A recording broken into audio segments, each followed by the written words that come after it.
Good morning to anybody who has just joined us. If you're joining us and you're able to pop in the chat where you're from this morning, that would be great. We are due to get started at 11 o'clock, so we'll just leave it a few more minutes before we kick off.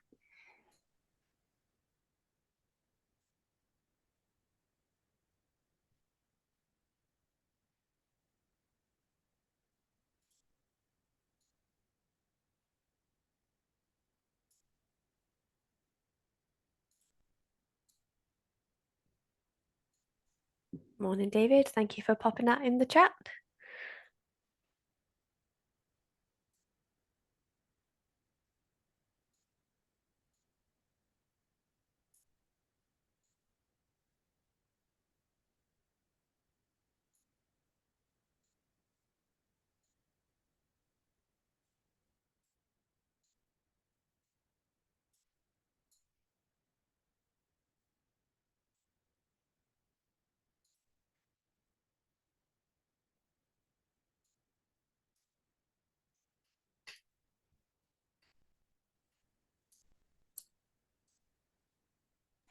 Good morning to anybody who's just joined us. We'll get started in just a few minutes' time. In the meantime, if you'd like to pop in the chat where you're joining us from this morning, that would be great.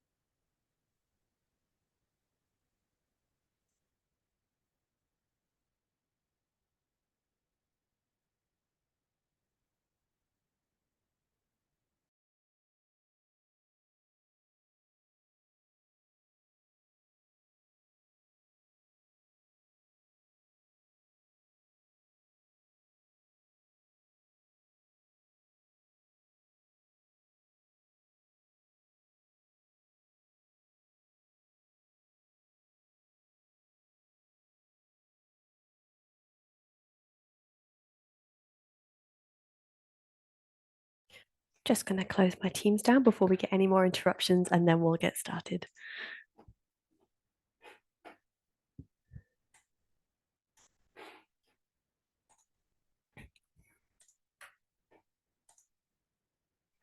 Hopefully you can all see that okay. Everybody good? Okay, fantastic. Well, we're just past 11 o'clock, so I think we'll get started. Good morning, everybody, and thank you for joining us. Welcome to session number 2, where we'll be looking at AI in e-learning localization, specifically around videos. So it's going to be a great session, no doubt, and I'm very excited to dig in today's topic. Today, we'll be sharing with you the latest AI solutions for translation and localization of video content. I'm also thrilled to be joined by our partners at VoiceSeed. But before we dive in, I'll just cover a few quick housekeeping bits and also introduce our speakers for today. So firstly, the session will be recorded for anybody who has to duck out a little bit early or hasn't been able to join us today. We'll be sharing a recording with you in the next few days or so. There's also going to be the chance for some Q&A at the end of the session. So please feel free to add any questions in the chat or the Q&A function, and we can get to those at the end. So let's introduce ourselves. I guess I will start. So my name is Emily, and I am Head of Client Partnerships here at Comtech Translations. Anybody who's not familiar with Comtech, we are a UK-based award-winning translation and culture agency. We support e-learning teams, whether that's agencies or in-house teams, as well as a whole spectrum of other companies, communicate their messaging globally, and we do that in over 250 different languages. Personally, I have nearly 10 years experience in the translation industry, specifically within learning and development localization. I've worked with e-learning agencies such as Sponge, Omniplex, and Mind Tools, as well as some in-house learning teams at companies such as a global consumer brand and also a leading fashion retailer. I am a speaker of French, Portuguese, and Spanish, and I'm also on the board of directors at the Learning Network, which is a UK-based community aimed at supporting professionals in the learning and development industry in whatever role they may be in. I'm now going to hand over to our special guests, Georgia and Mike, to introduce themselves and also the company that they work for, VoiceSeed. Hello, everyone. Thank you for joining us. I am Georgia, and I am marketing and sales coordinator for Voiceed. Voiceed is an Italian startup based in Milano, and we developed a tool for AI dubbing and AI voice production. And we work closely with Comtech to deliver AI voice solutions for e-learning and marketing videos and videos for more than 25 languages. Um, I am in the marketing field and in the localization industry. I've been working in the localization industry for about 7 years now and dealing with marketing. So I'm really glad to be here with you today to showcase a little bit of our technology and how the language service provider can actually work with AI tools to streamline the process of AI voice production, dubbing, and to reach new clients, new possibilities with a great tool. With me, it's Mike, our product manager. Please, Mike, introduce yourself. Yeah, hello. So I'm the product manager at VoiceSeed, making sure that the AI speech technology that we develop is also easily accessible for everyone and is packaged into a great product. I've been working in the language industry since 10 years. So I started as a translator, project manager for translation projects.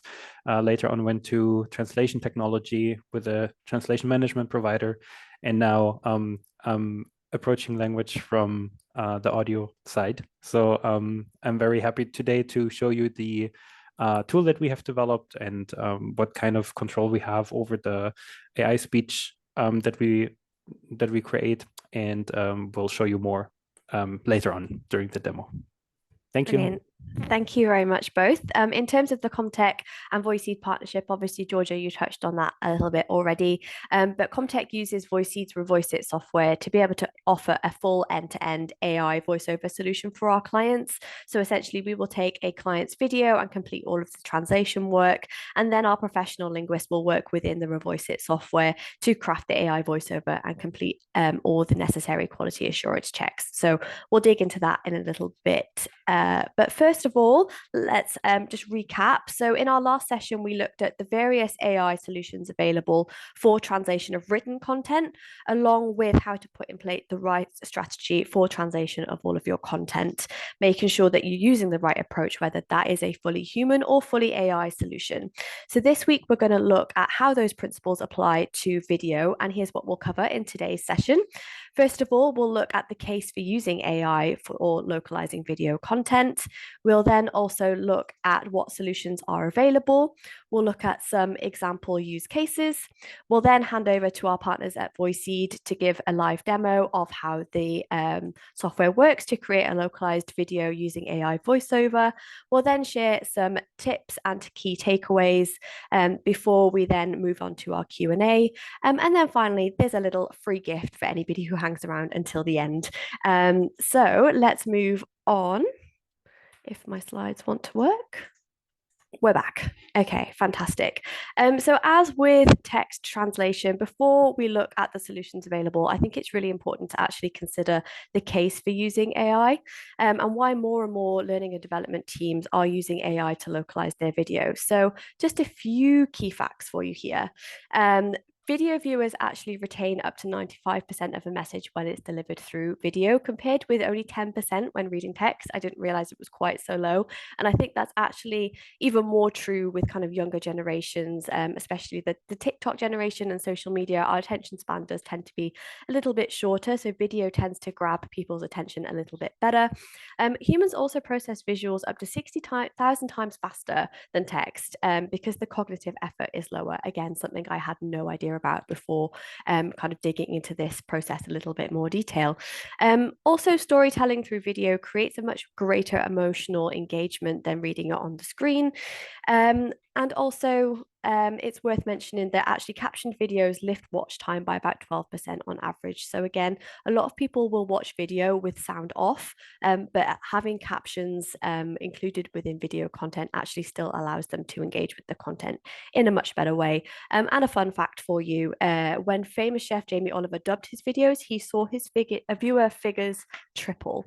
So it's definitely, the case is definitely there for sure. So there's a huge benefit from investing in video content as a company. But as we discussed in our last session, if we're looking at scale or if we're working to tight budgets and tight deadlines, the traditional fully human approach to subtitling and voiceover may not always necessarily be the best approach to take. So while we would always recommend investing in a fully human approach for anything that's kind of brand critical or is conveying a particularly strategic or high profile message, AI solutions, particularly within the form of AI subtitles or AI voiceover, can be a great solution to work around those challenges. So let's take a little look at each. First of all, then, we're going to look at AI subtitles. So AI subtitling uses ASR, automatic speech recognition, and AI translation to convert spoken dialogue into captions into another language. So it makes content accessible, silent friendly. So what I was mentioning earlier about people watching videos on silent, and it can scale a video content into something that you can use in all of your non-English speaking markets. So it actually works in 3 different steps. First of all, we transcribe and translate spoken content. That's done automatically, and it will convert it into multiple languages. We will then synchronize those subtitles with the speech, with what's happening on screen, to make sure that it's accurate in terms of timing and also it's comfortable for the viewer to watch as well.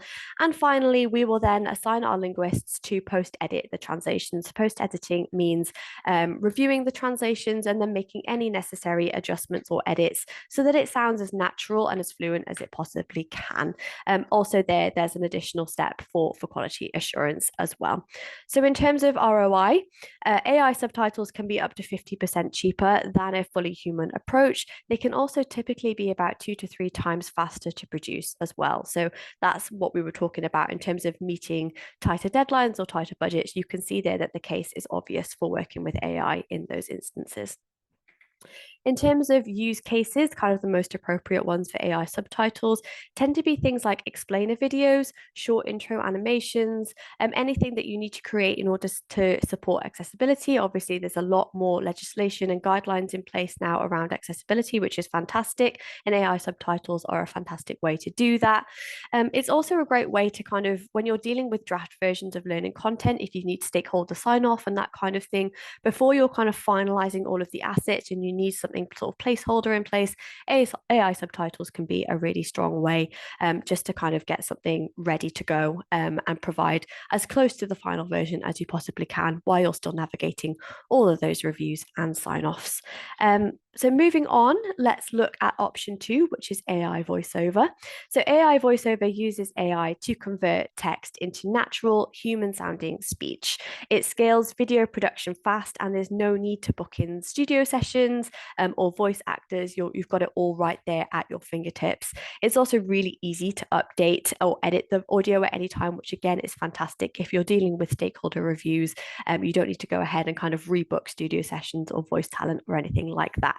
So again, it works in 3 very easy steps. First of all, we'll review and adapt the script. We'll make sure that it's ready to go. We'll make sure that it's culturally appropriate and that it's relevant for the market that we're translating into. We will then generate a natural sounding voiceover in as many languages as we need to, before finally then customizing it according to gender, accent, age, pitch, and speed, and anything else that we feel needs to happen in order to get it as close to your sort of brief as we possibly can. As with AI subtitling, AI voiceover is typically around 50% cheaper and 2 to 3 times faster to produce than human voiceover, which, as you will all know, human voiceover is definitely the kind of the most costly part of a translation project. So this is a fantastic solution if you're working with a tight budget. Again, if we look at the best use cases for AI voiceover, we're looking at things like high volume content, content that's frequently updated. Also, content that has multiple characters, that can often kind of double or triple human voiceover costs really, really quickly if we've got multiple characters that are on screen for maybe 30 seconds or less. So this is a great solution for that. And also, again, where speed matters. So if we're looking at rolling out a global program, or if we've got a suite of sales training modules, for example, that need to correspond with a product launch, this is a great solution for that. So I think it's actually now time to see how it works in reality. You may have seen on our Comtech social media over the last few months or so, we've been having a little bit of fun with VoiceSeed in localizing some of our team videos into different languages, and we've all adopted some new personalities. We've had Spanish James, you're about to see French Emily.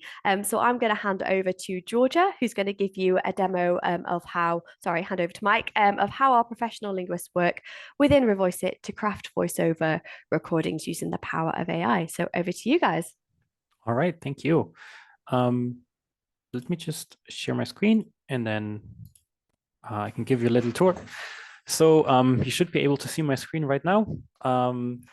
Okay, cool. So this is our tool, Revoiceit. So just in very short, it's basically a tool to bring our text-to-speech solution, into a nice front end so that our AI speech editors, so our linguists and translators, can basically work in here and prepare the audio that will be created. We have a little bit different use cases in this platform. So like 3 different project types. So we have the audio production, where you don't have the video initially, but you already have a script and in a text. And then you would upload that and create the different lines and the speech based on the text.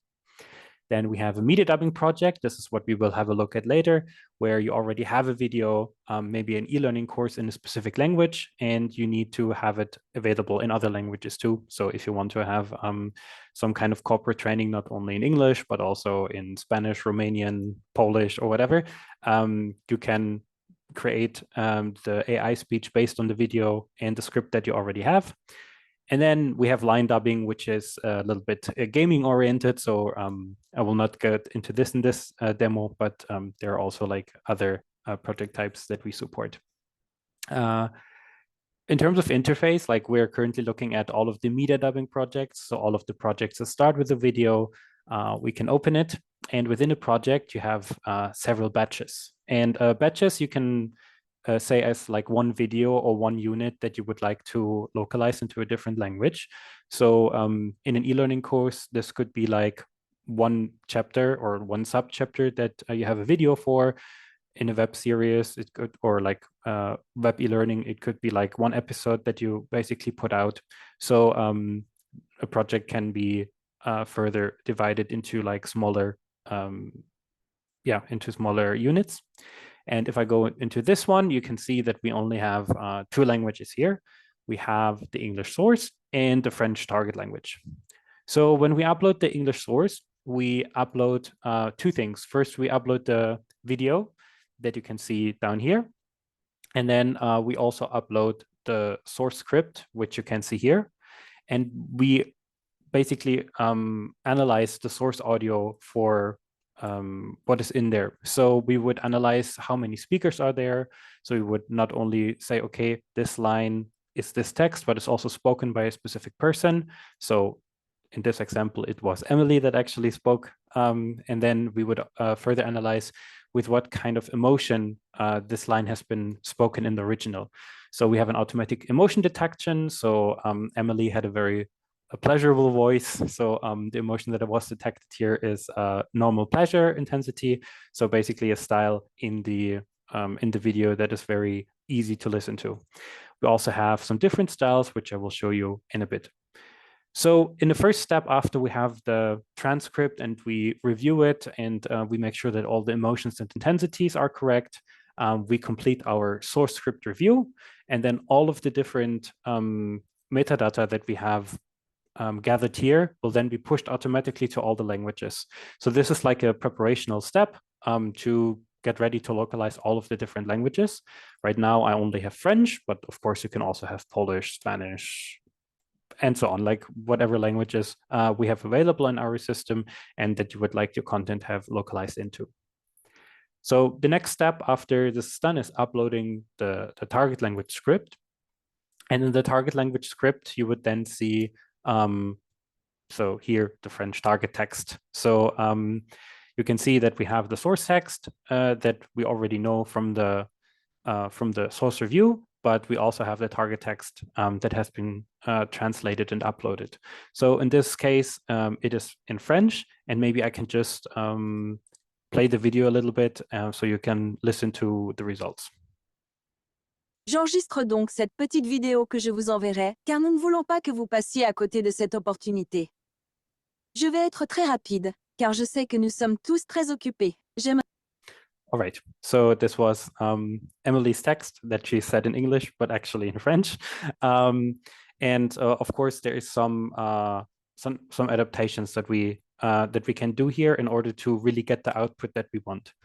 So first of all, you can see that in this line specifically, we have the narrational style, which is like our 0 point. It's like whenever you need narrative content that doesn't have a lot of emotion to it, you would use the narration emotion.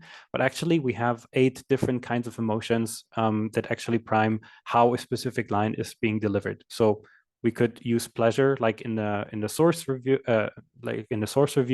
and the text would be a little bit more pleasurable and not so narrative. Or if you have some customer service training and you have an angry person in the video that actually shouts at someone, you can change the emotion to anger, and then it would basically emulate this emotion also in the target language video. So and there are 8 different emotions that you can choose from, and each emotion can also have like 3 different levels of intensity, so you can really tweak how the voice output would be created. We also have the opportunity to adjust speed. Sometimes languages have different lengths in expressing something, so by adjusting the speed here and there, you can actually make sure that what is being said in the target language is also being at the same, like is being set in the same time frame as the source line that has been set. And of course, and then there is one very important feature that we will probably all encounter, and this is like some problems with pronunciation, right? So if we look at the text, then for instance, Emily, okay, might be a name that can be pronounced very well in French, but maybe we also want to have like a custom pronunciation, like the English way, while the rest of the text is supposed to be in French. Or here we have the name Comtech, which is also not a French word. So in that way, you might have in these training e-learning sessions, you might have standards that are or norms that have a certain name. They're written in an abbreviation but pronounced in a certain way. You might have products that you train on, again, that I don't know, it's called Express with a capital X in the beginning, but it should just be pronounced as Express. So there's like some custom pronunciation that we have to adjust it in order to get a nice result and not just very metallic sounding or wrongly pronounced words. So there are different options that we have. So pronounce as is a feature that lets you say that express with a capital X in the beginning should just be pronounced as a normal word, express. But we also have a feature to actually have different phonemization and pronunciation of a word. So this is the case that, okay, I would like to have Emily pronounced like completely English, or maybe French with like a slight English accent. So to really control how this name is being delivered in the final output. And then if we need more control, you can even like put like the phonetic symbols in here and really tweak how specific words are being said. Also, sometimes it might be that you want to deliver something with a little pause to build suspension, or just to get the synchronization right. So we also have the feature to put like several pauses in. So we have a short, medium, and long pause. So when we see this tag in one of the texts and we generate the audio, we will put the pauses at the appropriate times to have like a natural delivery and not just have something said, then a short break that sounds very unnatural, and the continuation of the phrase. This is really made to make it sound very natural. Yeah, and there's like a specific group called the AI speech editors. So those are linguists actually trained in the adaptation of these translations and also listening to the audio and make sure that everything is being said correctly, that the audio in the end is actually well done. You know, they can also adjust the audio and put new breaks in, speed up the text, apply fade in, fade out. So it's like a very nice combination of skills. And this is what Comtech probably does with all of the e-learning courses they're localizing with this AI solution. It's not only enough to have this tool, but there's also good to have like the linguistic experience to really get the most out of this. Yeah. So this was like a little tour of the tool. If you have any questions in the end, then feel free to ask them and I can show you around more, especially if you have questions to any aspects of what you're currently seeing on the screen or what I might have said in the demo. All right, Emily, then take it away again. Thank you very much, Mike. Thank you. I will share my screen again at this point and we can resume the webinar. So that was brilliant. I think to see how it works in actual reality is just fantastic. And I think as you've demonstrated and as I've touched on before, professional native speaking linguists are essential to making the AI voiceover output as effective as possible. So I've just popped here some reasons as to why AI still does need linguists. This is obviously a key theme of our previous webinar as well. Professional linguists, they do more than just fix mistakes. They're actually involved in the whole process from start to finish. So yes, they will check things like pronunciation issues, although as you can see, there's many ways to ensure that there are no pronunciation issues. They'll also check and correct any areas where AI still struggles, and that goes for translation as well as voice generation. So things like acronyms or words that might have multiple meanings and their form might be pronounced slightly differently. Also words that may kind of have different translations as well, depending on the context. They can check all of this as part of their QA. They can make those adjustments that Mike was just showing us there about text and audio so that it sounds as natural, as fluent as it possibly can, and also to make sure that it's culturally relevant as possible as well. They can also support with creating glossaries and pronunciation guides to make sure that that AI voice generation is as smooth as possible. And they can also help with customizing machine translation engines as well. So we can be looking at things like glossaries and style guides and specific instructions in terms of actually generating those translations before we even start with generating the audio as well.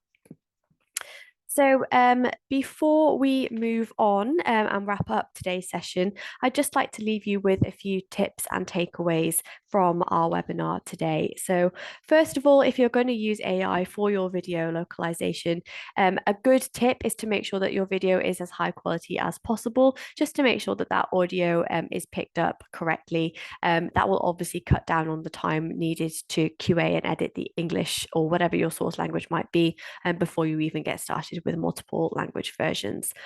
Another good tip is to actually build those glossary and pronunciation guides up front, especially when it comes to acronyms or any words that you might want to leave in the source language ahead of time, just to minimize any errors. You'll want to review and sign off your translated transcripts before you go about generating your subtitles or your videos. Again, this will reduce time needed for edits during that stakeholder review of the final video. It also means that you can keep costs even more sort of minimal as well. And you're really going in with that approved version of the scripts as much as possible. And finally, manage expectations. You'll hear then from Mike's demo that actually AI is fantastic and it's getting better and better every day. It's an amazing alternative to human voice, but it's not everybody's cup of tea, especially kind of anybody who's used to traditional human voices. You just want to make sure that you're going in with everybody kind of being on the same page and making sure that they're happy with the approach that you're taking before you get too far into the project. So those are some words of wisdom to leave you with today. And finally, I did obviously promise you a very special offer.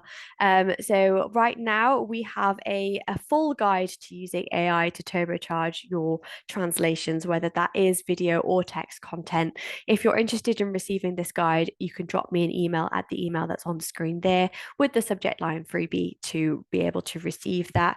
We are also offering 1 month free trial of Pronto Lite. So that video that Mike was just walking you through then, that was actually a demo of our machine translation self-service platform Pronto. And at the moment, we are offering 1 month free trial worth £375. And that will give you instant access to translations in over 20 languages of all different file content, file types. So if you're interested in that, again, drop me an email with the subject line freebie and we can get you that free trial set up straight away. And feel free to pass that on to anybody who might not have been able to join us today, any colleagues, friends, or family. We're really excited to kind of show you everything that's on offer for us at the moment. So finally, do we have any questions from our audience? I'll just stop sharing my screen here so that I can see everybody. Do we have any questions? Hopefully it's a good sign that we were nice and thorough in our demo and our webinar, but I'll just leave it a few more minutes to see if anybody has any questions. No questions from David. Thank you, David. Thank you. I think that might be it for today. If anybody has any questions following our session, we are all available via email. So just drop us a message and we'd be very happy to help you offline. Thank you everybody who joined us today and anybody who might be watching the catch-up recording. And we look forward to speaking with you soon. Thank you very much, everybody.